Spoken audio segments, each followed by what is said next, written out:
Fidèle au poste, mesdames et messieurs, c'est dimanche et dimanche, c'est la rétrospective de la semaine. Ce soir, j'ai le réel plaisir de recevoir une grande dame, Arlette Odia, présidente du mouvement collectif pour le développement et l'unité du Congo, c'est du consigle. Avec elle, la formule est consacrée, nous allons décortiquer les temps forts de l'actualité. Et merci d'être avec nous. Merci d'être avec nous. Merci Arlette beaucoup. Odia. Merci Madame Paulette. Bonjour à vous et surtout merci de votre invitation. Merci, je ne pouvais ne pas vous inviter dans ce mois de mars, mois dédié à la femme. Arlette Odia, vous êtes aujourd'hui, je me permets l'expression, la star du moment, parce que vous êtes une femme qui a décidé de prendre son destin en main, de dire non à certaines choses, et ça vous a coûté, c'est que ça vous a coûté, et vous avez même eu le soutien de Vidi et Chimanga, votre ex-président. Arlette Odia, pourquoi ce départ si brusque de votre parti? Et pourtant, vous avez un poste assez... Parce que je vous ai déjà reçu ici, hein, voilà. Donc, vous avez quand même un poste assez important de ce parti. Qu'est-ce que vous a poussé à partir? Alors, je suis partie de la dynamique Congo Uni par la force des choses. La force des choses, pour mieux les comprendre, il faut un peu retracer le parcours. Je vous entends. Nous sommes en 2006, je devrais aller, les pays va aux élections, je ne sais pas y aller parce que je n'ai pas l'âge de voter. On arrive en 2011, je devrais voter, mais juste à quelques jours des élections, mon sac a été volé et ma carte d'électeur est partie. C'est en 2018 que je vote pour la première fois. Et je décide d'accompagner mon vote. Je décide d'adhérer à l'UDPS. Je bien entendu voter pour le président Félix Tshisekedi et je me dis que voilà, je m'en vais au vote. C'est mon candidat qui passe président de la République. Je dois mouiller mon maillot. Je dois tout faire pour que les vrais problèmes de Congolais trouvent sous ces régimes des solutions. Et c'est comme ça que je me suis lancée dans ce parti. Et quelques temps après, je me suis retrouvée à la dynamique Congo Uni. Pour moi, c'était une occasion de me retrouver aux instances décisionnelles. En étant un simple militant, j'avais compris que je ne pouvais pas apporter grand-chose. Alors, vous n'avez pas fait bouger les lignes? Oui, pas du tout. Et l'UDPS, il était déjà suffisamment garni de militants au sommet. Je suis allée à la dynamique Congo Uni et jusque-là, tout va bien. Je suis à tous les fronts. J'ai mouillé mon maillot. Je dois mettre mon savoir au service du régime jusqu'à ce qu'il y ait un fait déclencheur. L'effet déclencheur, c'est la nomination des juges de la Cour constitutionnelle. C'est ce qui a divisé les partenaires de la coalition FCC-CAJ. Ça a donné lieu aux consultations présidentielles. L'occasion pour le chef de l'État d'écouter les Congolais de tous bords pour enfin donner une autre marche à la République. Nous étions tous à l'attente des conclusions de ces consultations. Mais le jour où j'ai eu écho de ces conclusions, j'ai vu les espoirs de tout un peuple s'effondrer. J'ai estimé que les meilleures pistes n'avaient pas été prises en compte et l'avenir devenait pratiquement sombre. Je l'ai fait voir dans mon parti politique que désormais le régime sera en difficulté parce qu'il y a une évidence selon laquelle le président de la République n'avait pas suffisamment de députés au sein de l'Assemblée nationale. C'est une évidence. Mais aujourd'hui, la majorité a basculé aujourd'hui. C'est ce que les militants de l'UDPS disent. Mais on ne peut pas réussir un mandat avec une majorité simplement numérique. Il faudrait que ce soit une majorité idéologique. Le fait de se contenter du nombre des députés, voilà, c'est dans quoi nous nous mêlons.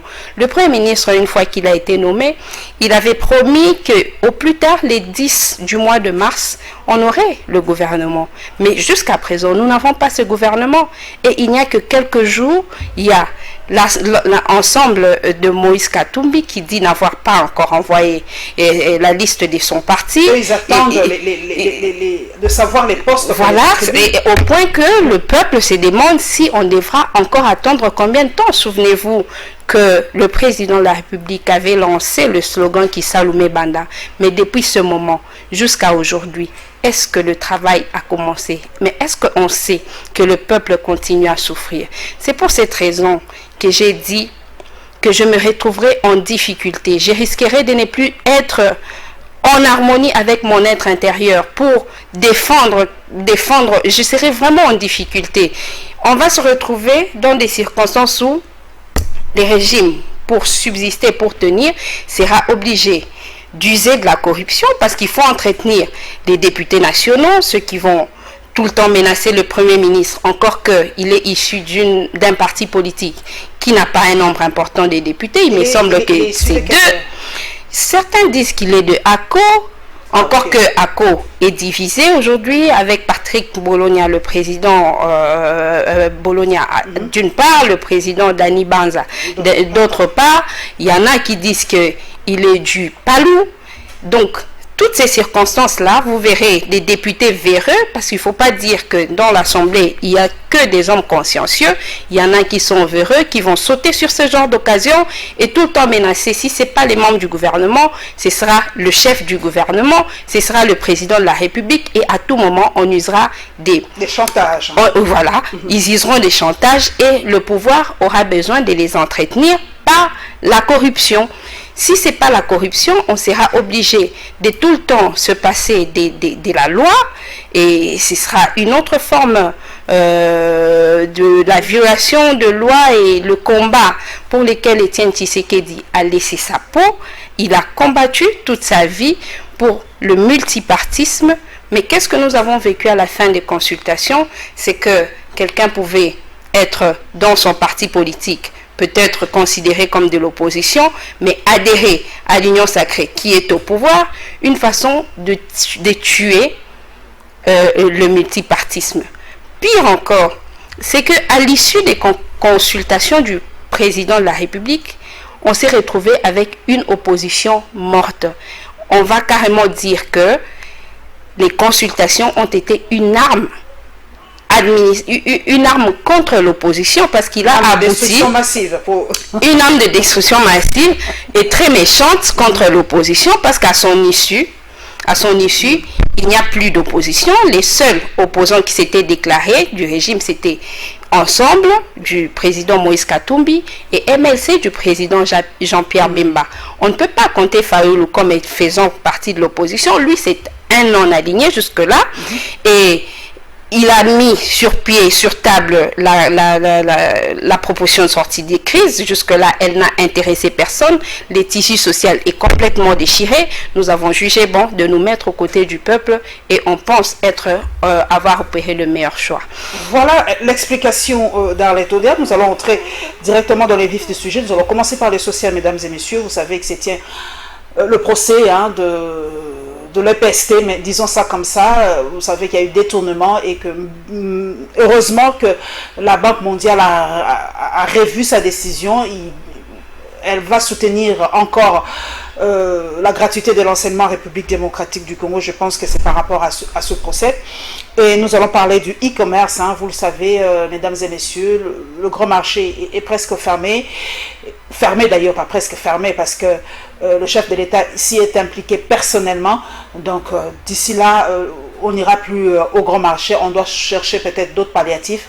Peut-être les e-commerce en fait partie. Plus de détails, mesdames et messieurs.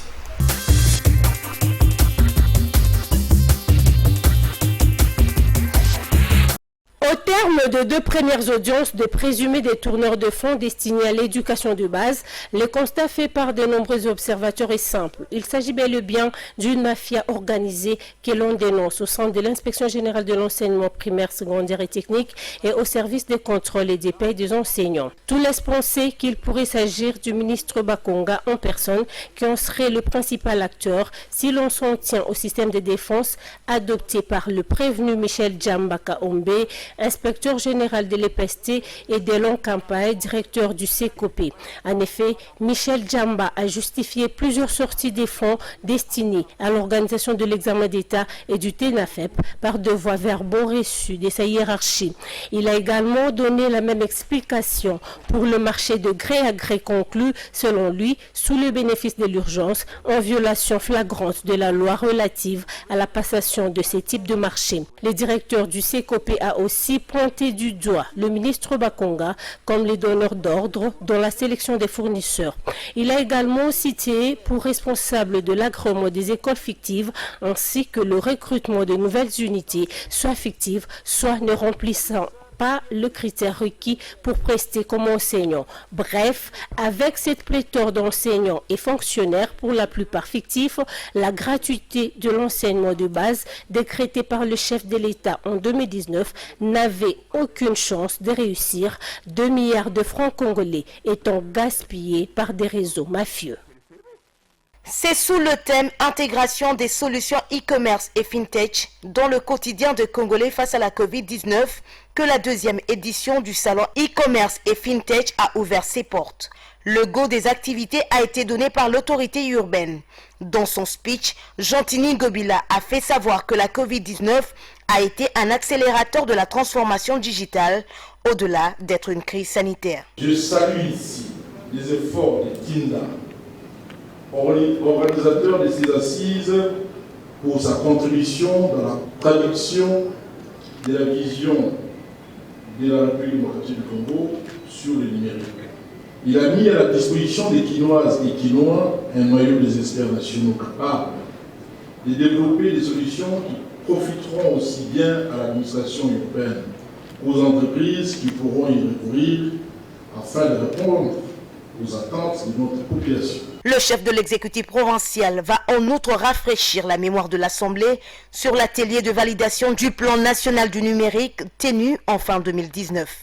Je rappellerai à l'attention de l'Auguste Assemblée qu'au mois de septembre 2019, sous le haut patronage de son Excellence M. Félix Antoine Tshisekedi Tshilombo, président de la République, la ville de Kinshasa avait abrité l'atelier de validation du plan national numérique, document de planification stratégique qui a engagé la nation tout entière dans sa transition numérique. Celle-ci avait connu une contribution multiforme qui témoignait la détermination de la population congolaise d'adopter le numérique dans son style de vie. Prenant la parole, le directeur général de la structure Tinda a exprimé sa gratitude au gouverneur de Kinshasa pour son accompagnement. Jantini Ngobila a par la suite visité quelques stands érigés de cette deuxième édition du salon. Notons par ailleurs que c'est ce samedi 13 mars 2021 que va se clôturer la grandiose activité sous la houlette de la structure Tinda.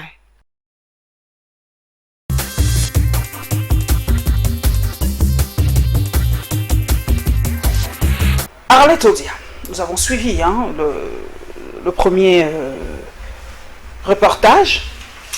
Selon mon excellente consoeur, une mafia organisée.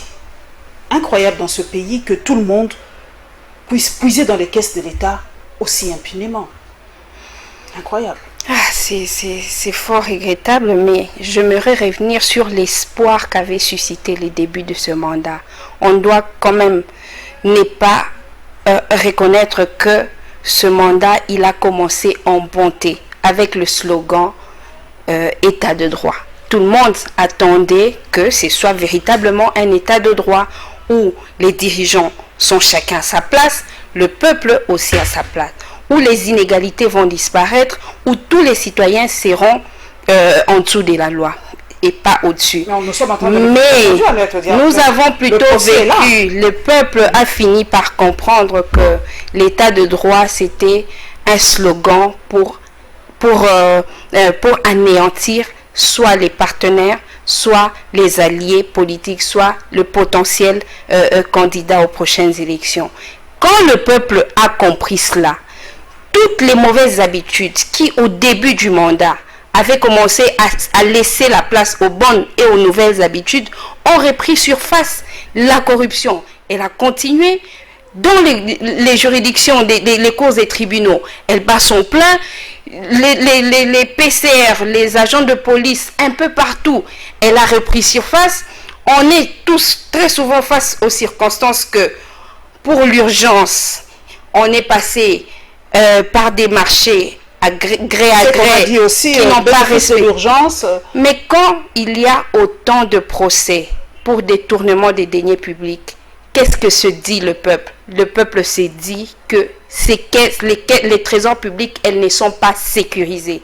Mais qui a l'obligation de sécuriser les trésors publics? Mais c'est la plus haute hiérarchie du pays par rapport au système qui est mis en place. Sinon, à chaque fois qu'il y aura bien sûr un procès. Arlette Odia, à ce moment-là, Willy Bakonga est du FCC. À ce moment-là, il y avait encore ce fameux mariage FCC cash. Aujourd'hui, on comprend que ceux qui disent que c'était le FCC qui mettait les bâtons dans le roue du chef de l'État, ils ont raison. Quand le monsieur du CECOPE, le responsable du CECOPE par exemple, dit que c'est pas sa faute, il recevait des ordres de Willy Bakonga. Donc c'est le FCC qui mettait les bâtons dans le roue du chef de l'État pour que ça puisse pas marcher, Arlette. Je pense que de cette manière-là, on simplifie trop la question. Le vol dans les trésors publics, dans les caisses de l'État, elles ne se font pas aussi facilement. Le circuit, il est tellement verrouillé qu'il ne suffit pas d'avoir une simple prétention, une simple envie de voler et d'y parvenir. Les gens qui sont tout à fait d'accord que ça se passe de cette manière-là. Que ce soit du FCC ou du cash. Hein. Mais les gens pensent que toutes ces situations de détournement de deniers publics se solderont dans les procès. Il y a eu un procès de 100 jours dans ce pays. Est-ce que c'est pour autant que les trésors publics a récolté l'argent qu'on prétend avoir été détourné par ceux qui sont poursuivis? Est-ce que grâce à ce procès de l'EPST, l'État va récupérer l'argent qu'on suppose aussi avoir été détourné? Pourquoi on ne mettrait 2 milliards de francs congolais? Pourquoi on ne mettrait pas en place un système qui va carrément tenir en échec toutes les tentatives de détournement? Pourquoi on doit toujours entrer en musique, mais après subir, mais toujours subir. Et lorsqu'on subit, c'est le petit peuple qui souffre, c'est le citoyen congolais qui continue à en pâtir. Ça devient finalement du spectacle. Et c'est ainsi que je vous dis que le concept État de droit est à ce jour vidé de tout son contenu. On voudrait un État où les citoyens sont égaux, les citoyens sont écoutés par rapport à leurs attentes. On n'a pas forcément besoin de ce procès parce que si la République est correctement gérée, il n'y aura pas de voleurs qui vont aussi facilement voler et non. Mais c'est pas le procès. Trop de procès tue le procès parce qu'il y en a trop. Mais au-delà du fait que ça ne apporte pas des solutions qu'il faut, mais surtout ça ne fait pas gagner quelque chose de concret au peuple. C'est ça. Nous devons nous lancer dans des activités qui a des retombées sur la vie sociale. Et c'est ça notre préoccupation. Il est vrai qu'il y a déjà un procès qui est en cours. Nous voudrons qu'il soit bien mené, parce que ce sont des procès politiques. J'aime bien revenir sur les faits. Ça aussi c'est politique. J'aime bien revenir, oui. Je voudrais maintenant expliquer. Le concept politique utilisé à côté de procès ne renvoie pas forcément à quelque chose de péjoratif. Ça renvoie au fait que c'est un procès dont les conséquences vont impacter la vie. Voilà, la vie nationale. C'est ce que veut dire politique. Et dans ces conditions, les juges, même s'ils n'ont pas les mains liées, ils croient avoir les mains liées. Et ils rendent de la justice très souvent populaire. Or, dans la justice populaire, il y a aussi des droits des prévenus qui sont lésés et qui sont sacrifiés. Que l'on soit prévenu, que l'on soit prévenu ou accusé, c'est le terme le plus en cas, c'est un peu la présomption d'innocence. Nous avons tous droit à une protection de l'État. Encore un accusé, l'État, la Constitution de la République voudrait que ces droits soient le plus protégés, les plus sécurisés. On voudrait finalement que dans les jours à venir, que les détourneurs soient arrêtés avant le détournement. Et puisque nous sommes en plein procès, nous souhaitons que la bonne justice soit faite. Pour vous, la gratuité, la Banque mondiale a repris sa coopération pour aider à soutenir la gratuité, bonne chose, hein, parce qu'ils se sont rendus compte quand même que l'État congolais a fait un premier pas, il y a ce procès, donc peut-être que les choses vont changer. La C'est gratuité, tout ça à fait va. à saluer, c'est tout à fait à saluer, mais lorsqu'on aura ces avoirs, on aura ce financement, est-ce qu'on en fera un bon usage? Est-ce qu'on ne la mettra toujours pas à la merci de détourneurs? Est-ce qu'il y a un système correctement mis en place pour empêcher Mais peut-être avec genres le nouveau d'abus? gouvernement, avec le nouveau système, parce que beaucoup disent que le chef de l'État a déjà déboulonné le système Kabila. C'est ce qu'il voulait, ça fait depuis 2 ans. Moi, je l'ai suivi à Londres. Il a dit, je suis venu là sans peur pour déboulonner le système Kabila. Petit à petit, il a déboulonné. Peut-être avec le nouveau gouvernement, il y aura ce système qui ne permettrait pas de voler. À mon sens, le déboulonnement du système Kabila a eu lieu le jour où Félix Tshisekedi a été annoncé président de la République de ce pays. Il suffisait qu'une bonne stratégie, une bonne politique soit mise en place, c'était des nouvelles choses qui arrivaient. Cette chasse à l'homme-là, cette façon de penser que déboulonner, c'est soit demander aux fidèles des Kabila de quitter leur camp pour venir dans notre camp, ça c'est pas déboulonner le système. Vous verrez que ça n'aura rien produit pour la République. Par contre, ça aura tout simplement déchiré les tissus sociaux et dans ces conditions, le développement n'est pas possible. La Covid par rapport au e-commerce, le gouverneur de Kinshasa a simplement dit que la Covid-19 a peut-être permis l'essor dans notre pays un tout petit peu du e-commerce, mais avec l'Internet que nous avons ici, vous pensez que le e-commerce ira très bien en République démocratique du Congo? Est-ce que les Congolais sont habitués à ce e-commerce? Je considère en tout cas que le gouvernement n'a pas jusque-là et jusqu'ici bien identifié les problèmes fondamentaux de notre peuple. C'est ça mon regret. On va vous emmener dans les e-commerce. Combien sont ces gens qui ont accès à l'Internet, qui ont accès au courant, qui ont un smartphone? C'est toutes ces questions-là qui devraient les plus intéresser le gouvernement. On s'en va fermer le marché. On voudrait bien tous avoir un marché qui réponde aux standards internationaux.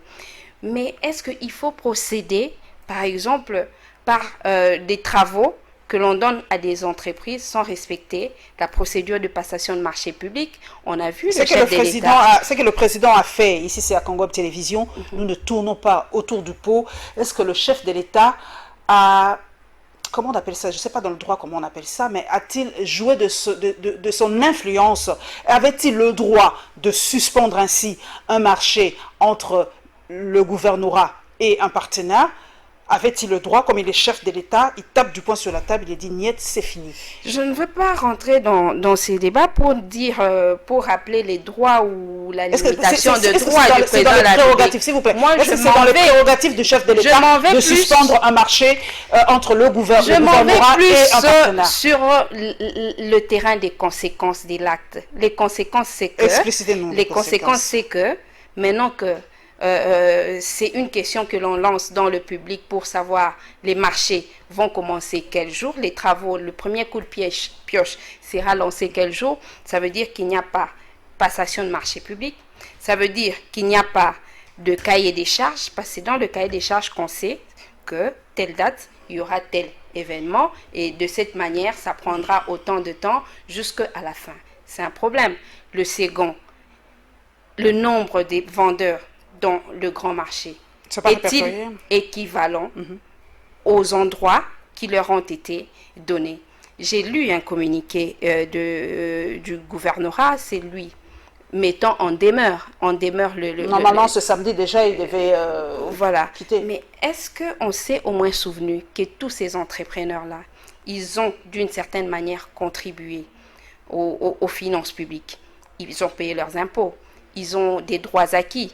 C'est facilement comme ça, un entrepreneur qui déjà ne sait pas où il ira vendre, il ne sait pas quand est-ce qu'il pourra commencer à vendre, il ne sait pas si dans cette affaire-là et dans ces conditions-là, il aura toujours sa clientèle. Voilà, vous devez encore sur lui mettre la pression, sans penser à une quelconque indemnité, vous lui mettez la pression de partir et vous le menacez pour dire que des conséquences néfastes seront réservées aux récalcitrants.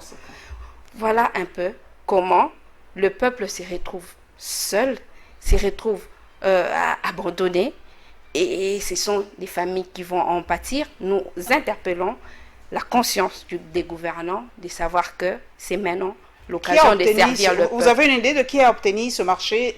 Personne, la réflexion du marché central, aucune idée? Non, mais aucune idée. Il y a des lots qui ont été lancés comme ça dans la salle. Et il y a déjà des gens qui disent que dans les jours à venir, ce sera encore le procès Zando après celui de 100 jours et celui de l'EPST. C'est pour revenir à ce qu'on a dit à l'entame, que le peuple n'a forcément pas besoin de ces procès. Le peuple a besoin que les malfrats soient empêchés de commettre des actes avant que ceux-ci ne le commettent. Nous allons parler de la journée du 8 mars, notre journée de pause par rapport à nos droits. Nous allons voir l'activité de la Première Dame par rapport à cette journée. Et évidemment, Congo Web Télévision a attendu son micro au Quinois pour nous parler un peu de cette journée du 8 mars.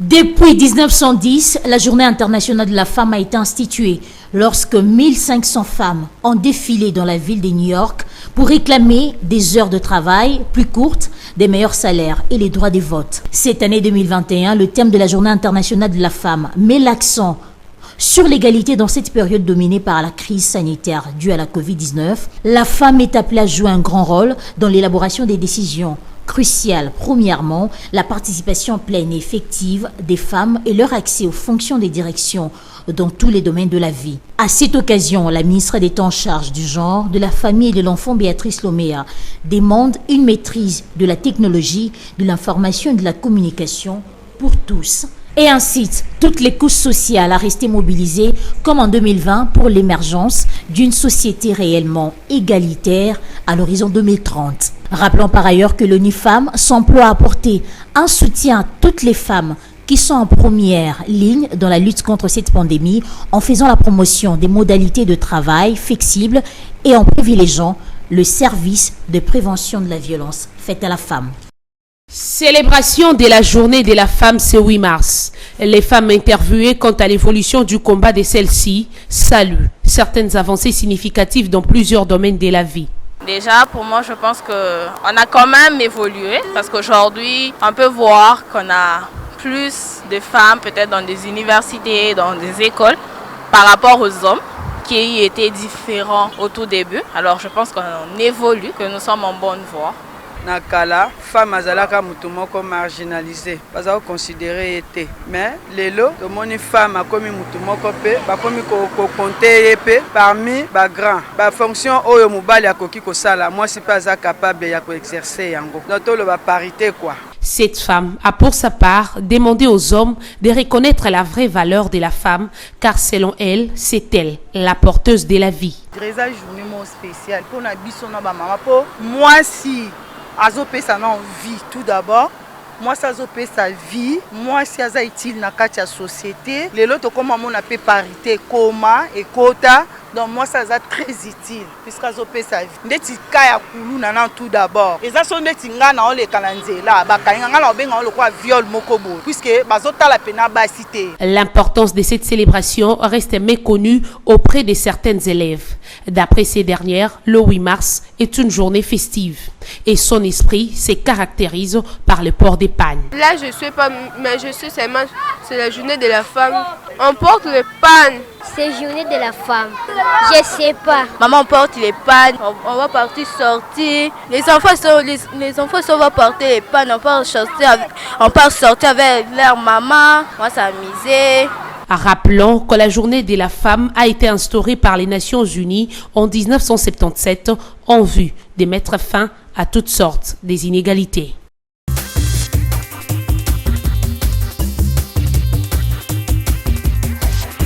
Arlette Odia, j'ai eu quand même un peu mal en suivant surtout les jeunes filles à l'école.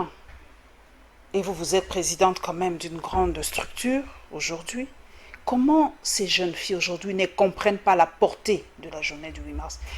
C'est désespérant pour moi, je suis quand même un peu choquée. Oui, ça s'explique par le fait que lorsque la journée commençait à être célébrée, c'est ça le message qui avait été passé. Souvenez-vous, en 2006, je pense que l'on commence vraiment à célébrer le 8 mars dans notre pays. quel était le message passé par le gouvernement à l'époque. Même dans les écoles des filles, c'était à ce jour-là, on se mettait en pagne. C'était une occasion où les mamans disaient au papa qu'aujourd'hui je ne prépare pas, aujourd'hui je pars me divertir avec des amis, et à l'époque on acclamait. Je pense qu'il est de la responsabilité du gouvernement, encore cette fois-là, d'abord de revenir sur les erreurs du départ. Lorsqu'on commençait à célébrer, le message n'avait pas été correctement donné. Ce n'est pas seulement la responsabilité des gouvernants, mais aussi de toutes les femmes instruites et éduquées qui ont quand même une connaissance suffisante de ce qu'est le 8 mars. Le 8 mars, c'est une journée qui nous donne l'occasion de faire le bilan depuis le combat pour la promotion et l'émergence de la femme jusqu'à aujourd'hui. Quelles sont les avancées? Qu'est-ce qui reste encore à faire? C'est une occasion de réclamer plus de droits pour la femme, parce qu'il est bien évident que jusqu'à présent, il y a encore des choses qui n'ont pas été acquises. C'est aussi une occasion de fêter. Je voudrais que l'on le sache. Mais fêter quoi et fêter comment? Fêter des avancées. Il y a des femmes qui ont perdu de leur vie pour que cette journée soit maintenue comme telle. Il faudrait qu'à l'occasion de chaque 8 mars, que l'on célèbre ces victimes-là, que l'on célèbre ces héroïnes-là. Mais seulement, la fête, l'idée de la fête n'est pas celle que nous vivons aujourd'hui.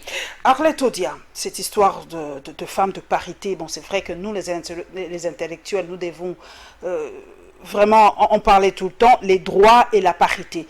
Dans notre constitution, nous le savons, on a accordé 30%. C'est vraiment le soubassement juridique par rapport aux femmes.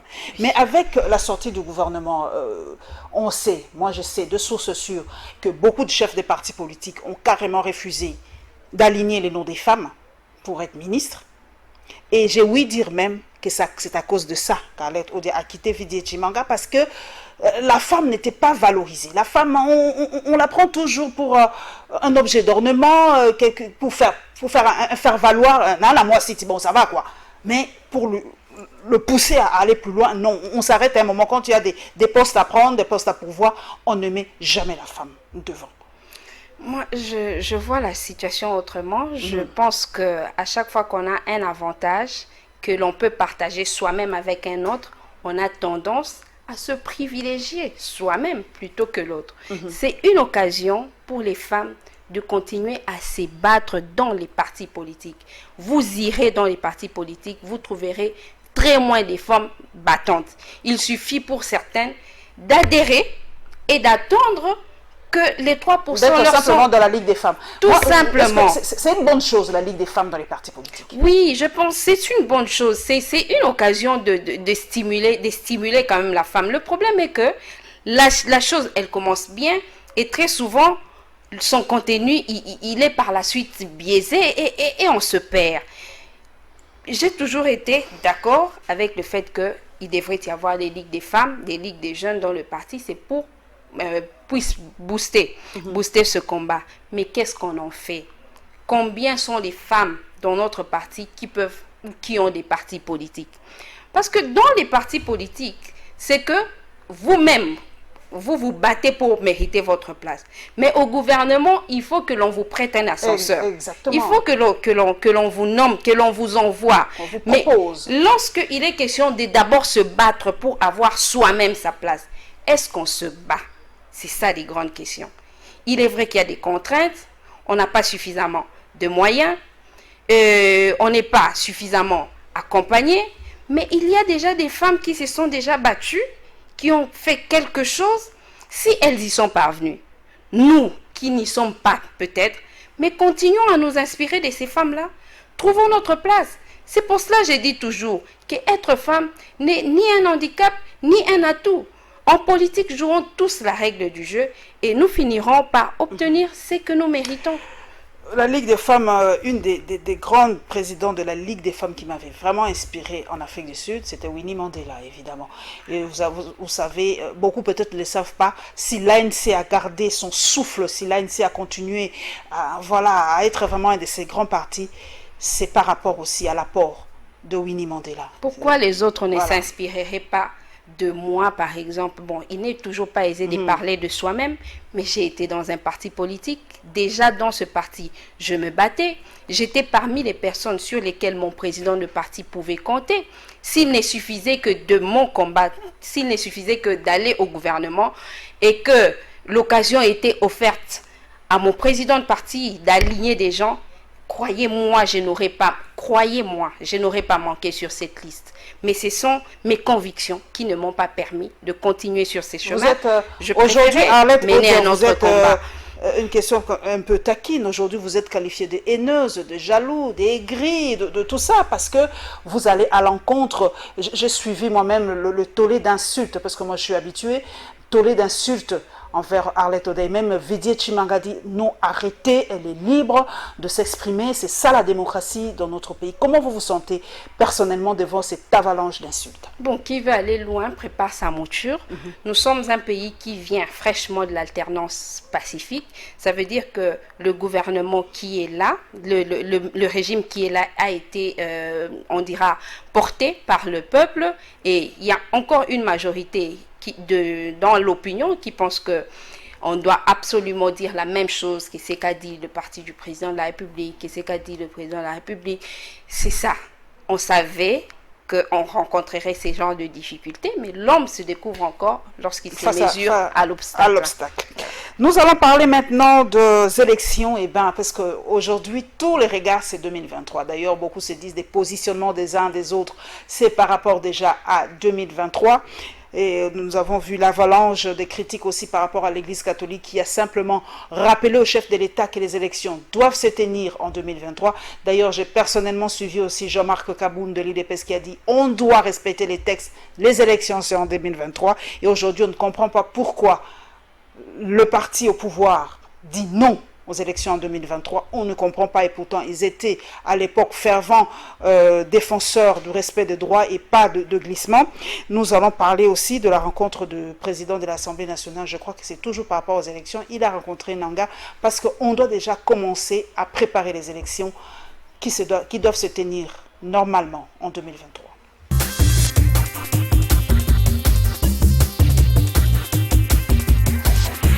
Aucune seconde de plus ne sera accordée au régime en place, c'est ce qu'a déclaré Enanga Trésor. Ce cadre de la Mouka se pose la question de savoir pourquoi y a-t-il agitation concernant la question de l'organisation des élections dans le délai. Sur près de 40 recommandations produites par les évêques de la SENCO, seule la recommandation de l'organisation des élections, délai constitutionnel, pose problème au sein de la famille politique de nos amis de l'UDPS. Ils donnent des réponses inappropriées.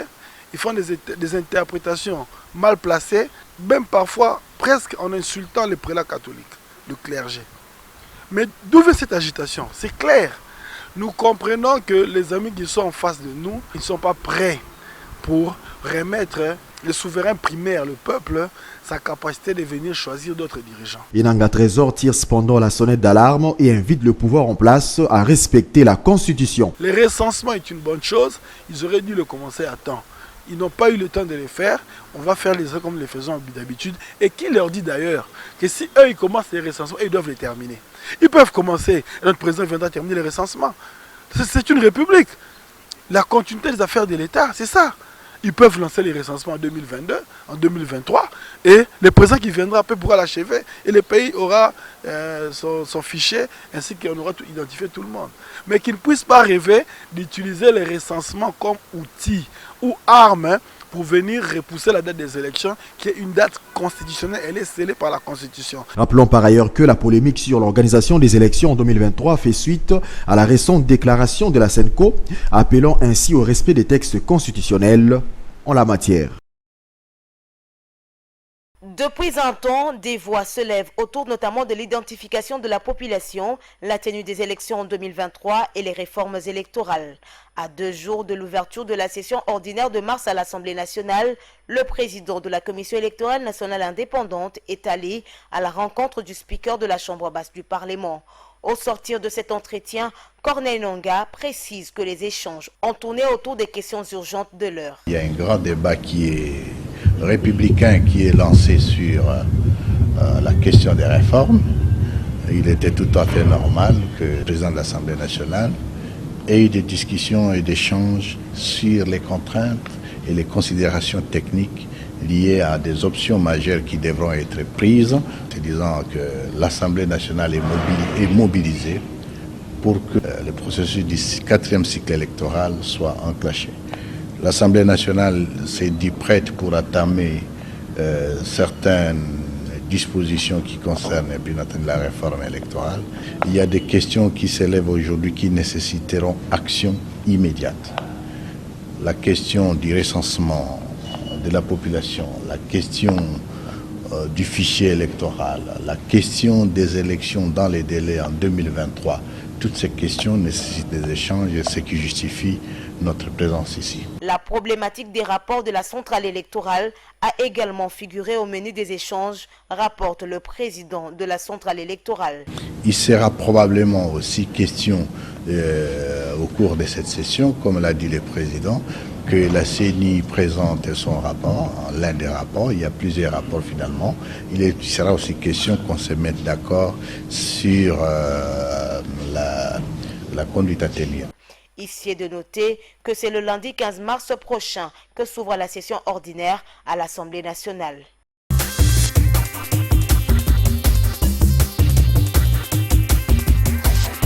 Arlette Odia, nous avons suivi ce compatriote et moi je vous repose la question, pourquoi y a-t-il agitation par rapport à cette question des élections aujourd'hui? Il ne devrait pas y avoir d'agitation à ce sujet et le peuple a besoin des élections en 2023. Il ne tolérera aucune explication.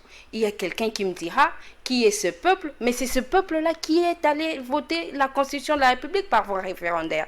C'est lui qui a décidé du fait que chaque 5 ans, on devrait connaître des élections dans ce pays. C'est de ce peuple qu'il s'agit. Il faut se méfier de ceux qui sont sur les réseaux sociaux à dire qu'on n'a pas besoin des élections. Mais qui d'abord a dit à ces gens-là que la question des recensements repoussait celle des élections? On ne doit pas politiser le recensement, en fait, c'est ça? Mais surtout pas, on ne peut pas. Et on a l'obligation de respecter ce peuple. Ne pas organiser les élections en 2023 va donner des conséquences beaucoup plus néfastes que les organiser. Mais si on ne connaît pas, on dit, ce sont des erreurs qu'on ne doit plus commettre. En 2006, on ne connaissait pas le fichier, on a fait avec, on a vu la suite, ce qui s'est passé entre Kabila et Jean-Pierre Bemba. En 2011, c'était la même chose, pas de fichier, pas de recensement. Et c'était pas très agréable entre le président Kabila, c'était cette fois-ci avec Etienne Tshisekedi, on sait ce qui s'est passé après. Il se considérait toujours comme le président élu jusqu'à sa mort. Et 2019, mêmement, bon, on sait comment Martin Fayulu l'a dit, toujours président élu et toujours pas, on ne sait pas. Est-ce qu'en 2023, on aura toujours des conséquences, puisqu'on ne sait pas le fichier là, on ne sait pas qui est congolais, qui ne l'est pas. Est-ce que les élections, on ne peut pas le repousser un peu pour savoir qui est qui et qu'on fasse des élections sans problème après? Est-ce qu'une année avant ou une année après, est-ce que le ciel, comme le disait Mende, est-ce que le ciel va nous tomber sur la tête, Arlette? Non, le ciel ne va pas nous tomber sur la tête, mais avant que l'on arrive à cette date-là, il faut remuer ciel et terre pour que les élections C'est une question de garder de l'harmonie entre citoyens congolais. Vous savez que les dernières élections, il y a combien de nos concitoyens qui ont laissé leur peau dans ça? On a glissé, non? C'était en 2019 qu'on a fait les élections. Mais c'est pour cette raison que l'on doit tirer des leçons de cette situation-là. Je ne connais aucun chef de l'État dans ce monde, aucun, qui n'est pas capable d'organiser les élections juste après son tout premier mandat. Il n'en existe pas. Et je ne voudrais pas que celui pour lequel j'ai voté en 2018 soit le premier à ne pas nous organiser les élections en 2023. Mais ce n'est pas sa faute aussi, Tshisekedi. Bon, s'il n'y a pas de moyens, comme on dit, les considérations techniques et tout ça, bon, certains disent que le recensement en RDC, vu la superficie de la RDC, vu les conditions, les infrastructures qui n'y sont pas, il n'y a pas de route, il n'y a pas ceci, on peut prendre 5 ans pour le recensement, pour établir ce fichier national. Donc quand on met 5 ans déjà, si on commence en 2021, donc on ira probablement jusqu'en 2020, 24, 25, quelque chose comme ça, ou 26 même, voilà, jusqu'en 2026. Encore. Donc on se pose la question, doit-on faire, Arlette Odia, des élections sans le fichier national, ou commencer maintenant et tout faire pour le terminer avant 2023? Il n'est pas d'abord une question de moyens. Il est une question de contrainte constitutionnelle. C'est d'abord cela. Et ça doit interpeller la conscience de tout citoyen. C'est de l'obligation du pouvoir d'organiser ces élections en 2023. Et je salue la bravoure de la CENI et ses dernières sorties médiatiques. Le président de la CENI est revenu sur le fait que l'identification de la population, c'est l'affaire de l'ONIP. Et les élections, les fichiers électoraux, c'est l'affaire de la CENI. Le directeur général de l'ONIP, il a fait une sortie médiatique pour dire qu'il était prêt à commencer le travail et qu'au plus tard, en 2022, le travail sera terminé. De la même manière que le président de la CENI a dit qu'à son niveau, ce qu'il y a à faire pourra se faire et les élections vont se tenir en 2023, bel et bien. On n'arrive pas à comprendre cette agitation, mais nous devons comprendre que c'est une obligation constitutionnelle. Et ne pas tenir des élections en 2023 aura de l'incidence. Voyez-vous, le président Kabila, sachant qu'il ne pouvait plus tenir des élections en 2016, il a convoqué les accords de la CENI, les accords de la Cinco, voilà, et on a eu avec Kodjo. 2 ans de glissement. Voilà, c'est pour amener les acteurs politiques autour de la table. C'est en fonction du respect des règles du jeu démocratique, parce qu'en politique, on ne peut pas imposer quelque chose ni à son adversaire, ni à son allié, ni à son partenaire, sans l'avoir préalablement appelé à la table des discussions. Mais aujourd'hui, où les tissus sociaux est complètement abîmé, les acteurs politiques, ils ne se font plus mutuellement confiance. Il y a l'UNC qui achemine avec le chef de l'État, dont le président se retrouve en prison à ce jour. Il y a le FCC qui a commencé le mandat avec le président de la République qui est pratiquement décomposé. Non, je ne voudrais pas parler de l'opposition parce que pour décomposer, qui est pratiquement décomposé, il y a ensemble avec le président Moïse Katumbi qui dit que son cahier des charges n'a pas été pris en compte. Le MLC est attentiste dans des circonstances où les acteurs politiques ne sont pas capables de se mettre autour d'une table, se regarder en face et parler du Congo. Je pense que si les élections ne se tiennent pas en 2023, après 2023, ce sera la catastrophe. Et le plan de sortie de Martin Fayulu, vous l'avez lu, est-ce que c'est faisable? C'est bien Mais savoir si c'est bien ou n'est pas bien, ça doit être analysé et examiné. Martin Fayulu n'est pas un acteur politique le moindre dans ce pays. Non, mais pas du tout. Et lorsqu'il propose un plan de sortie des crises, la moindre des choses, c'est de l'analyser. C'est de la lire. Si on pense qu'elle n'est pas bonne, c'est l'occasion de lui dire et de voir, est-ce qu'on peut vivre dans un Congo où les acteurs politiques sont simplement adversaires mais pas ennemis?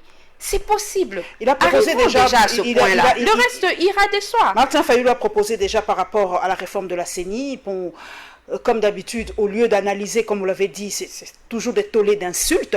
Les gens, on dirait, en République démocratique du Congo, deviennent beaucoup plus émotifs que cérébrales. Au lieu de lire et de donner leur point de vue, c'est toujours des insultes, des insultes. Est-ce qu'on va continuer comme ça? Tout ça, c'est la classe politique. Est-ce qu'on va continuer comme ça? La classe politique est là aujourd'hui totalement échoué.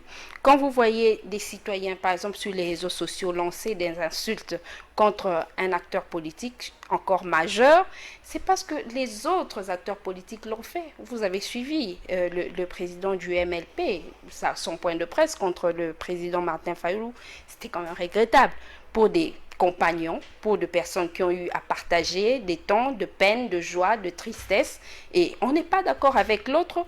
Dites-lui que je ne suis pas d'accord. Ce n'est pas à aller plonger dans les insultes. La conséquence, c'est qu'on se déchire, on n'est plus unis, on ne s'aime plus, c'est le tribalisme qui va prendre place, c'est l'incivisme et c'est le développement du Congo qui va tarder à arriver. Et c'est le Congo qui en sort perdant et ce sont les autres qui s'enrichissent, ne l'oublions surtout pas. Ouais. Les autres sont là et ils s'engouffrent dans nos divisions, dans ces brèches que nous créons nous-mêmes. Nous allons parler maintenant de la rencontre entre le Premier ministre et Fridolin Ambongo. D'ailleurs, j'ai suivi même, et ça m'attriste énormément, que comme vous l'avez dit, si on permet à certaines personnes de s'exprimer, c'est que leur chef leur laisse libre cours. Parce que moi, je ne peux pas comprendre qu'un individu, qu'un compatriote congolais ose tenir des propos dégradants contre le cardinal Ambongo et ensuite insulter les catholiques et dire que les musulmans ont raison de tuer les catholiques. C'est impensable des propos comme ça, et j'assume mes propos. Si on laisse ce monsieur s'exprimer ainsi, c'est que les autorités de ce parti sont complices de ce monsieur. On doit mettre fin à de tels propos. C'est impensable en plein 21e siècle. Et nous allons évidemment, comme à l'accoutumée, tendre le micro à notre population pour qu'il donne son point de vue par rapport à ce gouvernement.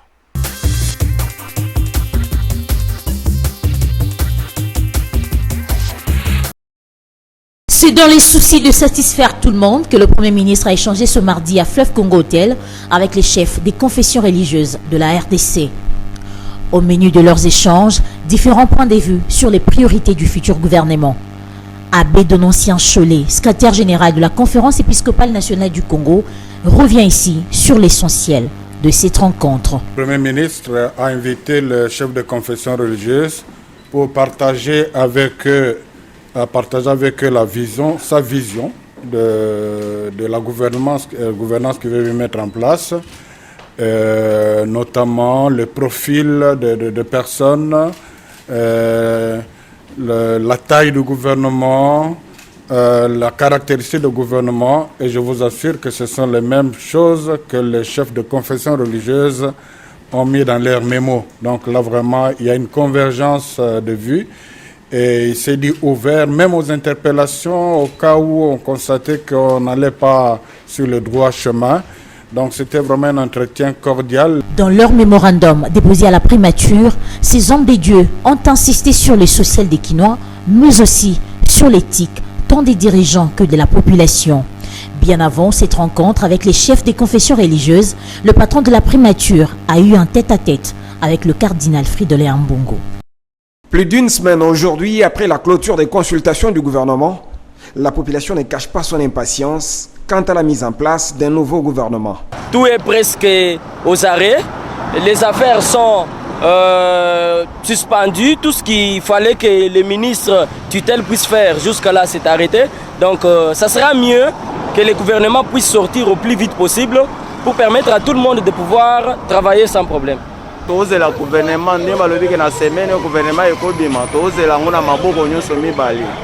à ce que le président de la République puisse mettre en place un gouvernement dans un bref délai et que ce gouvernement trouve l'assentiment des parlementaires pour que ça soit investi et commencer le travail. Il faut que le Premier ministre s'attelle vite parce qu'il a déjà tout trouvé, non?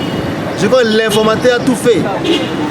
Si la population veut un nouveau gouvernement aujourd'hui, c'est pour répondre à ces desiderata, principalement l'amélioration du social. Le social est en quelque sorte bloqué. Vous voyez les gens parler de la CENI. Donc tout doit être déjà mis en place pour permettre à chacun d'accélérer dans son secteur. Parce que le peuple a souffert mingi. Tout le monde n'a pas sebelé. Le rôle a nommé Premier ministre à jeune. Toza sike makambo bien ekosalema tosenga ye babimisa gouvernement nde toza na kati ya kozela pasi eleki na mboka souffrance eza epai nzala epai lipa ya komata. Les social des Congolais. Aujourd'hui, lorsque vous voyez l'assiette des Congolais, c'est vraiment misérable. Donc il y a vraiment des difficultés sur le plan ménager qui poussent les Congolais à se sentir comme un enfant abandonné. Rappelons que c'est depuis le 1er mars 2021 que le nouveau Premier ministre Sama Lukonde avait bouclé ses consultations devant lui permettre de former son gouvernement.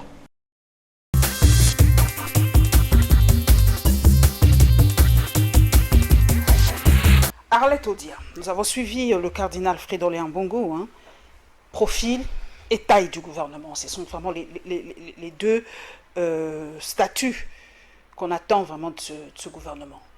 Qui doit être aujourd'hui membre de ce gouvernement? Parce qu'on a entendu que c'était un gouvernement de warriors, de guerriers, mais Les gens disent les mêmes personnes qui reviennent. Et les gens sont un peu déçus. Arlette Odia, analyste politique, femme engagée, qui doit être dans ce gouvernement? Je vais d'abord commencer par saluer l'initiative des prélats catholiques, aller voir le Premier ministre. À l'époque, c'était plutôt des gouvernements qui allaient vers eux. Aujourd'hui, ce sont eux-mêmes par rapport à la misère la plus noire dans laquelle vit le peuple congolais. Ils pensent que non, on ne peut pas attendre. On doit finalement faire le pas pour voir comment apporter quelque chose pourvu que le peuple puisse se retrouver d'une certaine manière. Le profil, la taille du gouvernement. On ne se camponne que sur ça. Alors que réellement, ça ne devrait pas poser problème. Le pays regorge des richesses qui font que si on devrait ne serait-ce qu'avoir même 3 représentants par province, on aurait eu un gouvernement de plus de 60. Si c'était 5, c'est autour des 150 par exemple. Les nombres ne pouvaient pas poser problème si le peuple s'est retrouvé dans ce qu'il faisait. Et aujourd'hui, le peuple s'attelle sur ces nombres parce qu'il se rend compte que c'est les membres du gouvernement qui se retrouvent et lui... Dépassement budgétaire, il y a déplacements. Et lui, il est laissé à son triste sort. C'est ainsi qu'il exige, qu'il ne veut pas d'un gouvernement pléthorique. À vrai dire, le peuple, très souvent, il ne s'occupe pas de ça. Il y a dans ce pays des gens qui ne savent pas que le président Félix Tshisekedi est président. Il y a ceux qui peuvent même te dire à l'Équateur que c'est Mobutu qui est le président de la République. C'est Kabila. Il faut penser à ce qui peut permettre au peuple de rester dans ses activités. On l'a dit. Tout est bloqué aujourd'hui. Tout est bloqué. Tout est alors que logiquement, chacun devrait vaquer à ses occupations. Vu que c'est bloqué, alors on veut même donner des orientations au président de la République pour dire que nous avons besoin seulement des 40 ministres, seulement des 30, seulement des 50, parce qu'on a l'explication que ce sont eux qui bouffent l'argent de la République. Ils ne doivent pas être en grand nombre, sinon c'est nous qui allons souffrir.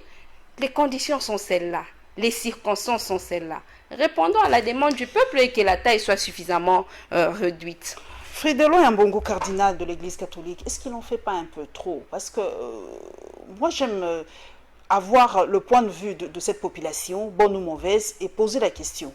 Il n'en fait pas un peu trop? Parce que beaucoup disent, bon, qu'il en fait trop, c'est pas son rôle. Il s'impliquait trop. Mais pas voilà. trop que, les catholiques exagèrent avec leur école fictive, comme on dit.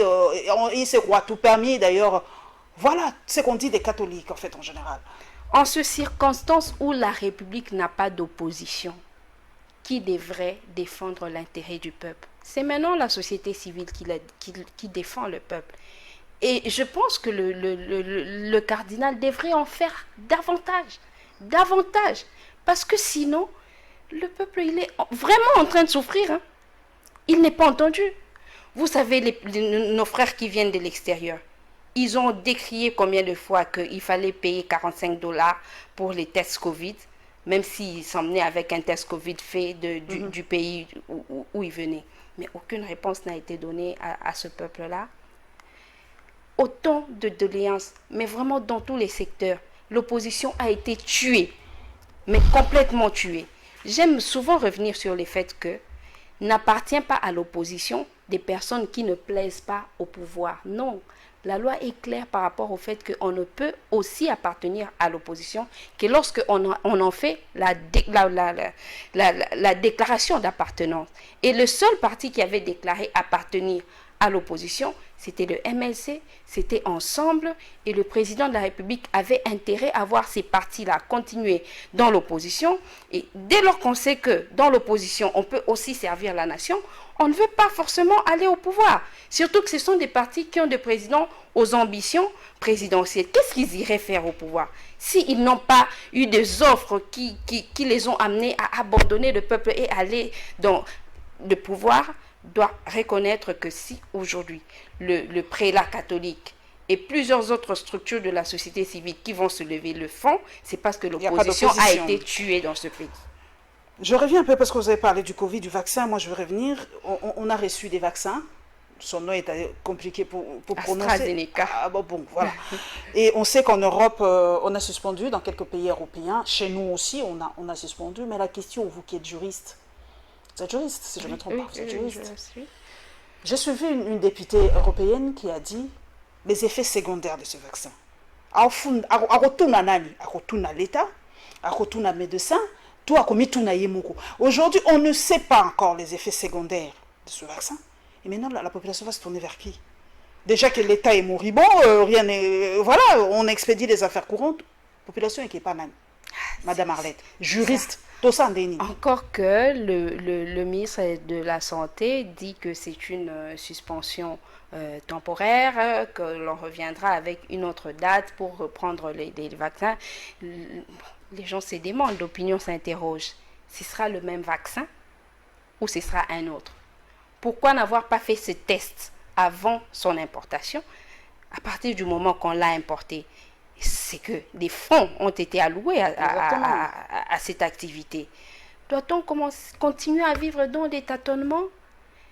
Les gouvernants dans ce pays, vont-ils restituer au peuple? Vont-ils remettre dans le trésor public ce qu'ils ont perçu comme salaire tout ce temps, ce qu'ils ont perçu comme avantage lié à leur fonction, à leur poste? Non. Mais ne serait-ce que s'interroger sur la santé du peuple congolais. Bien que l'OMS, l'OMS a dit qu'on peut continuer avec ce vaccin de Dostra quelque chose, ça c'est l'OMS, mais bon, quand les pays comme la Belgique, le Danemark, la Norvège disent on suspend un peu parce qu'il y a des conséquences, il y a des AVC, il y a des thromboses, il y a des trucs pulmonaires et tout ça.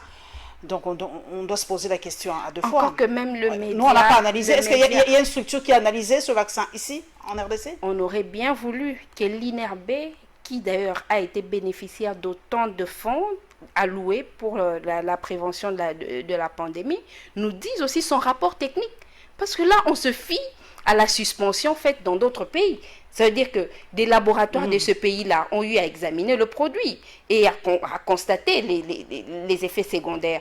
Mais nous suspendons, oui. C'est une décision salutaire par rapport au fait que dans d'autres pays, ça a déjà causé des effets néfastes. Mais est-ce qu'on a un rapport propre à nous qui a été rendu public, qui nous amène à croire que c'est en toute responsabilité que l'État a décidé de suspendre l'administration de ce vaccin? Ce sont des questions essentielles. Si aujourd'hui on n'en tient pas compte, on interpelle le gouvernement pour que dans les jours à venir, dans les jours à venir, qu'on ait quand même des réponses aux questions. Nous allons parler du terrorisme, mesdames et messieurs. Et bien, vous le savez, que les États-Unis cette semaine ont classé les ADF parmi les groupes terroristes.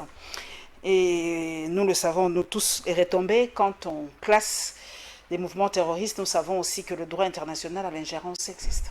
Est-ce que les Américains vont-ils débarquer en l'est de la République démocratique du Congo pour nous débarrasser de terroristes? Ça se passe ailleurs, au Mali, en Afghanistan, ailleurs. C'est la grande question que je vais vous poser. Et évidemment, Dan Gettler, vous le savez, toujours aux États-Unis, où on a levé cette mesure. Il est encore, je crois, coincé encore par le droit. Voilà, donc nous allons parler tout à l'heure des Américains et nous.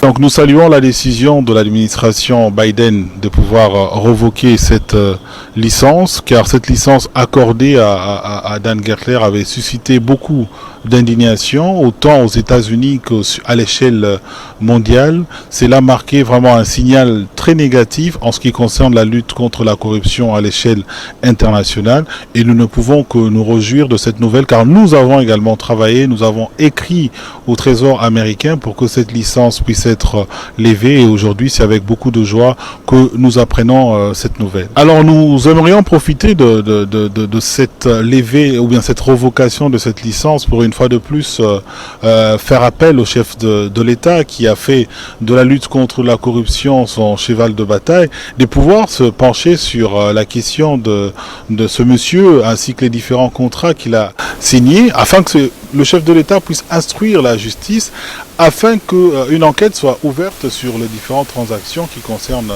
ces messieurs. Une opportunité qu'a le président de la République au travers de cette levée des sanctions pour enfin ouvrir une action en justice ici au Congo qui ne va pas dépendre des aléas des politiques à l'échelle internationale. Vous savez, je pense que nous, ce que nous faisons aujourd'hui, c'est les fruits vraiment des convictions et de recherche. Et cela, aujourd'hui, même la société civile congolaise est un peu à l'image de ce que nous décrions dans notre société aujourd'hui. Ils savent quels sont les motifs les motivations de leur choix. Nous pouvons documenter ce que nous disons. Nous avons une conviction ferme sur la renaissance de ce pays. Et je crains bien que cela ne soit pas le cas pour ceux-là qui appuient ce monsieur. Classés sur la liste du département américain des terroristes affiliés à Daesh, les ADF Nalu opérant dans l'est de la RDC seront désormais traqués en appui des États-Unis d'Amérique. Préalablement, la démarche serait de commencer par tracer ceux qui financent ces réseaux terroristes, estime Patrick Kabea. Nous devons commencer par éradiquer les fléaux, c'est-à-dire commencer par tracer ceux qui financent le terrorisme. Les terroristes sont financés de deux manières. Ils sont financés par Awala, une façon de faire, comme on dit à Lingala, l'Ikelemba, et ils sont aussi financés par des dons, le riche ou les entreprises qui les soutiennent. Cet expert en lutte contre le terrorisme recommande cependant la création d'une coordination spéciale. Je recommande à nos autorités de créer une coordination de la lutte contre le terrorisme, blanchiment des capitaux, financement du terrorisme. Nous devons éradiquer les fléaux, chercher à savoir qui blanchissent l'argent en RDC et qui finance les réseaux terroristes. Parce qu'aujourd'hui, les terroristes ne peuvent pas exister dans votre contrée sans pour autant être financés localement. L'éradication de ces réseaux terroristes en RDC s'avère importante car ces derniers seraient à la base de nombreuses pertes en vies humaines dans l'est du pays.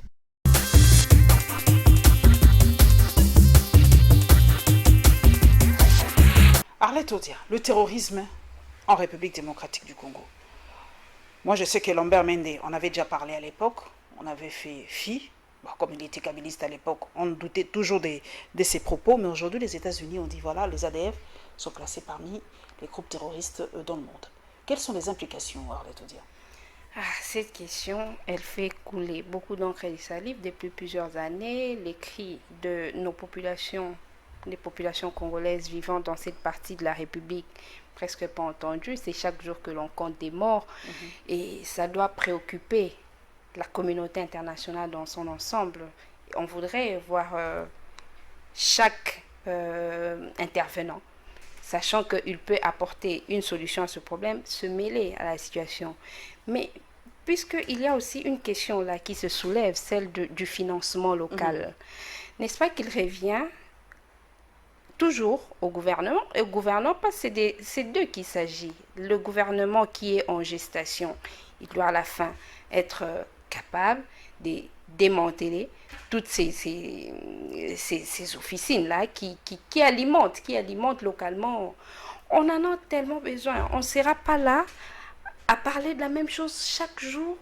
Et c'est les populations congolaises qui en pâtissent. Est-ce qu'on peut se servir de l'exemple de Joseph Désiré Mobutu, qui dans ce pays avait dit que pour les limites du Congo, pour la souveraineté de ce pays, même s'il fallait conclure les accords avec les diables, on le ferait. Ce n'est pas... au Congo, les gens n'aiment pas entendre parler du diable. Hein, ça dérange. C'est une expression. C'est pour dire qu'il faut remuer ciel et terre pour que cette situation finisse par trouver de solutions. On connaît les implications aussi du droit international, parce que nous connaissons les Américains quand ils disent quelque chose. Ils y vont, hein. Quand il y a des terroristes, ils y vont. Peut-être des fois, ils passent même outre les décisions des Nations Unies. Avez-vous peur ou pensez-vous qu'un jour les Américains pourront débarquer en République démocratique du Congo pour mettre fin à ce... Je dois quand même avoir peur parce que le leadership, il n'est pas encore suffisamment fort dans notre pays. Est-ce que quand ceux-là viendront, ils viendront avec l'intérêt ou l'intention d'aider la République, mais ils viendront aussi puiser quelque chose pour eux. Il n'y a rien pour rien. Seul un leadership fort pourrait nous permettre de coopérer, de voir dans nos contacts qu'est-ce que nous gagnons, qu'est-ce qu'eux gagnent, quel est le risque que la République démocratique du Congo peut courir dans ses engagements. Et c'est ça, c'est ce qui justifie ma peur. On voudrait que de plus en plus, que le leadership du Congo soit davantage ce fort. parti Est de la République pourra un jour être calme, pourra un jour revenir comme quand nous grandissions, le Kivu, on voyait la beauté et tout, on allait au Kivu, pas de viol, pas de meurtre, pas tout ce qu'on voit aujourd'hui. Est-ce que ça peut revenir comme ça un jour? Qu'est-ce qu'il faut faire pour que le calme revienne vraiment dans cette partie? Ça dépendra de comment le président de la République, parce que c'est lui le garant quand même de la souveraineté nationale, le garant du bon fonctionnement et tout ce qui va avec, il en a la responsabilité. Mais il a promis d'y aller, le Kijé, bon, on a dit qu'il y a déjà le Kijé avancé, mais lui-même a dit qu'il irait là-bas, vivre avec cette population et terminer un peu ce problème. Ça fait 2 ans. Bon, 2 ans qu'on attend toujours que je ne voudrais pas être de ceux-là qui penseraient qu'un jour on pourrait encore compter un président de la République qui nous quitte en plein mandat. Le plus important, c'est qu'une stratégie et la bonne soit mise en place et qu'elle nous apporte des solutions. Moi, je n'aime pas laisser les choses en l'air. Donc, vous avez parlé de Mobutu. Mais Mobutu allait sur le terrain quand ça n'allait pas. On l'a vu à Kamanyola. Lui était militaire. Hein. Rien n'empêche, on l'a vu à Kamanyola, on l'a vu au Katanga, la guerre de Chaba, les 2 guerres, il était présent. Et vous voulez que le chef de l'État, parce qu'il n'est pas militaire, ait peur de la mort? Parce qu'il a dit lui-même qu'il peut mourir pour le Kivu. Pourquoi vous dites qu'il ne peut pas, il peut pas y aller? Parce qu'il n'est pas militaire? On ne meurt pas tout seulement en étant au front. Nous avons connu Mouzé Laurent qui est mort ici. Alors, rien n'empêche à ce qu'il aille là-bas, il peut mourir ici, il peut mourir là-bas. Non. Mais il a promis, moi je ne comprends pas que de sa promesse, aller vers cette population, habiter avec eux, résoudre leurs problèmes. S'il a donné cette promesse-là, c'est parce que ces jours-là, il a estimé que le peuple de l'Est du pays avait besoin de cette parole d'espoir. Mais il faut plutôt mettre en place une stratégie qui soit la bonne afin de trouver définitivement des solutions aux problèmes du Congolais. Si nous perdons notre président de la République aujourd'hui, ce sera une souffrance pour nous et pour vous. Évidemment pas. La parole du chef, c'est pas évidemment l'évangile, mais c'est quand même grave que les paroles du chef ne soient suivies d'aucun effet. Parce que quand vous dites c'est sa parole, le peuple, donc c'est un flatteur, disons-les comme ça. Non, mais il parle pour ne pas respecter sa propre parole. Il est rentré plus d'une fois à Goma, il a son cœur là, et la situation le tient à cœur. De ce point de vue, moi je ne doute pas de sa volonté politique à vouloir absolument mettre fin aux tueries qu'il y a à l'Est et que le pays a connu depuis plusieurs années. Le plus important, c'est que la bonne stratégie, je l'ai dit, je le répète, soit mise en place pour que des solutions durables soient finalement trouvées pour l'Est de la République. Nous courons derrière les temps par rapport à la décision américaine de suspendre, quel était le mot, la révocation de licence de Dan Gettler. Votre réaction à chaud? Mais ma réaction est qu'on doit arrêter de tout le temps se fier aux conclusions de l'extérieur, surtout quand elles ont un impact sur la vie de notre nation. Est-ce que le gouvernement, celui du secteur dans lequel évolue Dan Gettler, il peut aussi rendre public ses conclusions par rapport à la situation. Pas seulement laisser le peuple se contenter de ce qu'on ramasse sur les réseaux sociaux. C'est ça. Le peuple veut d'un gouvernement consciencieux. Un gouvernement qui ne laisse aucune situation lui passer. Des informations, on en a besoin. C'est la Constitution de la République qui réglemente le fait que le peuple a droit à l'information, et laisser ce peuple en soif d'information, c'est l'éducation diffuse, c'est des informations maltraitées, de mauvaises informations, ça le déroute, c'est catastrophique. Nous allons terminer par le portrait de Henri Thomas Lokondo qui nous a quittés cette semaine, paix à son âme, et les Jeux de la francophonie, vous le savez, malgré la Covid-19, on tient quand même à avoir ces Jeux-là, comment ça va se passer, nous allons terminer par ça.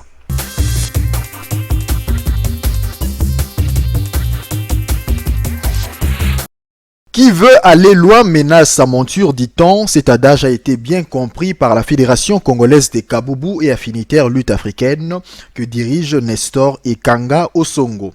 Voilà que justifie ces jours cette séance d'entraînement dirigée par Mutombo Mukusa. L'endurance physique, la technique et quelques exercices liés au combat étaient au rendez-vous.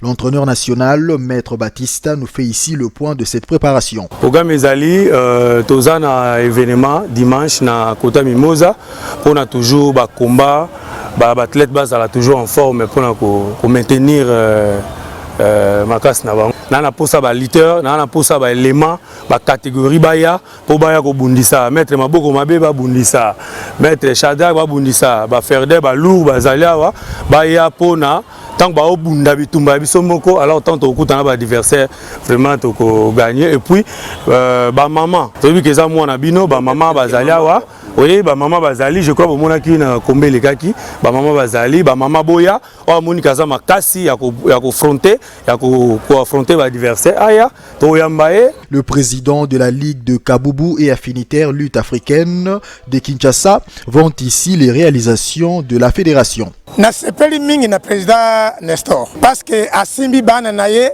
ndenge soso azalaka na bana na bango mana na ye na kat donc ye aye kosakana te aende kolakisa ete ke nazali boboti. Présent à cette séance d'entraînement, le premier vice-président de cette institution sportive, Nazer Abedi, s'est exprimé en ces termes. Mais vous le voyez, avec le président Ekanga, il n'y a rien n'est à te cacher. La fédération est là, vous le voyez. Ici, nous sommes dans l'arène de Kaboubou. Le rendez-vous est pris donc pour ce dimanche dans les districts de Lukunga, précisément à Mimosa, dans le cadre de la vulgarisation de cette discipline purement traditionnelle. Après ses études en Belgique où il obtiendra sa licence en relations internationales à l'Université libre de Bruxelles, Henri Thomas Lokondo va débuter sa carrière dans les services de renseignements intérieurs du régime Mobutu. Il sera ensuite nommé vice-ministre des Travaux publics en 1993 et vice-ministre des Affaires étrangères de 1996 à 1997. Il va fuir en Belgique en 1997 pour échapper au régime de Laurent Désiré Kabila.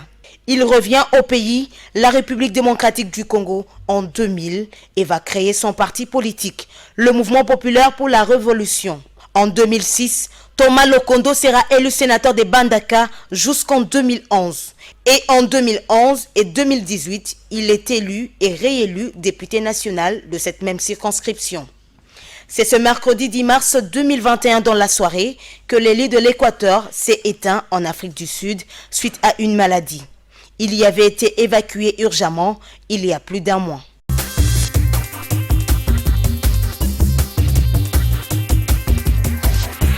Arlette Odia, Henri Thomas Lokondo s'en est allé. Est-ce que vous connaissez, est-ce que vous avez une idée de qui il était? Est-ce que vous avez un souvenir particulier à partager? Oui, c'est une grande perte pour la République. On le connaissait déjà tout petit au sein de l'Assemblée. On ne pouvait pas passer une législature sans le connaître, alors que plusieurs années sont passées. Il y a des députés dont on n'a jamais parlé. Lui n'était pas de ceux-là. C'est une perte pour la République. Nous ne pouvons que demander au Très-Haut de l'accorder le repos paisible. Vraiment, le repos, c'était vraiment quelqu'un qui allait à l'encontre même de sa propre famille politique. Il me fait penser à vous un tout petit peu, parce qu'il tenait deux fois tête au PPRD, il allait vraiment contre-courant, il était libre de sa pensée, libre de ses propos, un libre penseur, et je crois que ça ne manquerait beaucoup. Des gens qui assument ses propos. Un politique doit être capable de défendre ses convictions, et de ce point de vue, beaucoup de politiques pourront s'inspirer de son exemple. Vraiment une grande perte pour la nation. Repose en paix, Henri Thomas Lokondo. Les Jeux de la francophonie, nous allons atterrir par là. Bon, avec la Covid-19, comment ça va se passer? C'est l'Afrique, il faut savoir que le siège de ces Jeux, c'était le Foire international de Kinshasa. Alors, j'aimerais directement me souvenir de l'époque où la République démocratique du Congo a obtenu sa coupe au Chan. C'était la liesse dans tous les sens. On a même vu l'ancienne première dame, Maman Olive, danser avec les joueurs. On voudrait que ce soit aussi le cas. Mais est-ce qu'on y parviendra? Ce n'est pas possible quand la vie des paisibles citoyens, elle n'est pas garantie, la bonne vie. Les joueurs, les athlètes, ils ne sont pas en bonne santé. Les fonds ne sont pas mis à la disposition des occupes d'organisation à temps. Ce sera quand même une honte, ce sera une déception de voir que les Jeux se tiennent dans notre pays et que le médaille que l'on s'en aille ailleurs. Voilà, ce sera très regrettable. C'est l'occasion alors pour nous d'interpeller le gouvernement, c'est lui en gestation, de prendre ses responsabilités pour que, à l'issue de ces Jeux, nous ayons des belles séquences et des athlètes qui seront décorés. Nous sommes en train d'atterrir. Je reviens à votre parti, président du mouvement collectif pour le développement et l'unité du Congo. Le sigle, le nom du parti, c'est déjà tout un message. Hein. On ne donne pas le nom comme ça. Oui. Pourquoi vous parlez de l'unité du Congo? Est-ce que l'unité du Congo est-elle menacée, Arlette Odia? L'unité, elle était vraiment menacée. Je dois d'abord rappeler que le lancement officiel du mouvement a eu lieu le 1er mars de cette année. Mais sa création date depuis mai 2020. Elle est née dans les circonstances qu'après les élections, il y a eu dans l'opposition 2 candidats qui s'étaient prononcés, Fayulu d'un côté, Félix Tshisekedi de l'autre. Les partis, le peuple congolais qui les accompagnait avait souhaité voir l'un à la place de l'autre, que l'autre puisse carrément désister en faveur. Mais on n'est pas arrivé à cela. Les élections nous a encore déchiré. Comment on dit ça, le tribalisme avait gagné du terrain. On a vu des gens prétendre être tués par le fait qu'ils soutenaient l'un ou l'autre candidat. On a pensé avec les camarades qu'on devrait travailler sur l'unité des Congolais. On devrait travailler sur l'amour des Congolais. Parce que nous sommes unis par le sort. On n'a pas choisi d'être ensemble, on n'a pas choisi d'être Congolais. Ces circonstances-là qui ont fait que nous soyons ensemble devraient aussi justifier le fait que nous travaillons dans l'unité et dans l'amour. Parce que pour nous, le développement n'était pas possible sans cette unité et sans cet amour. C'est pour cela que nous avons décidé de travailler de cette manière. Et dès nos débuts, nous étions en train d'accompagner toutes les actions du président de la République jusqu'à ce qu'on se soit rendu compte que ça s'écartait de plus en plus de l'intérêt du peuple. Merci à Arlette Odia, merci d'être passée à la barre. Merci vraiment, c'est une femme de conviction, vous l'avez suivie, elle a parlé, elle a dit pourquoi elle a quitté le parti de Vidi et Chimanga. Elle a donné ses raisons, vous avez compris, et vraiment une recommandation: arrêtons les insultes, ça nous diminue comme peuple, battons-nous par rapport à nos idées, arrêtons les diffamations, arrêtons les incitations à la violence, à la mort et tout ça. Ce n'est vraiment pas digne d'un grand peuple, parce que nous sommes un peuple tellement respecté par l'extérieur, nous sommes un mythe en fait. Tout ça, mais quand on parle du Congo, les gens ont toujours peur. Alors ne dévoilons pas nos faiblesses à la face du monde, je pense. Ce serait vraiment une erreur de notre part. Merci à vous tous, téléspectateurs et téléspectatrices de Congo Web Télévision, à tous mes followers dans mes pages, dans les réseaux sociaux, La Lyon Info, et sur Twitter, sur Instagram. Merci, je vous suis d'ailleurs sur Twitter. Et je profite de l'occasion du mois de mars pour rendre hommage à mes 2 mamans, l'une en vie et l'autre décédée. Merci maman Suzanne, c'était votre anniversaire cette semaine. Et je pense à une autre de mes mamans, déjà, qu'elle est partie, maman Vovo. Ah, ça fait mal, 2 ans déjà, repose en paix. Vraiment. Et je rends aussi hommage, comme je parle de mes mamans, à ma propre mère qui est partie, ça fait déjà 44 ans déjà. Elle est morte le 8 mai 1977, toujours absente, mais toujours vivante dans mon cœur. Je te rends hommage en ce mois de mars. Pauline Kimuntu Kembo Kiwisa, toujours dans mon cœur, maman. Et on se retrouvera la semaine prochaine pour une autre émission, bien sûr. Inch'Allah.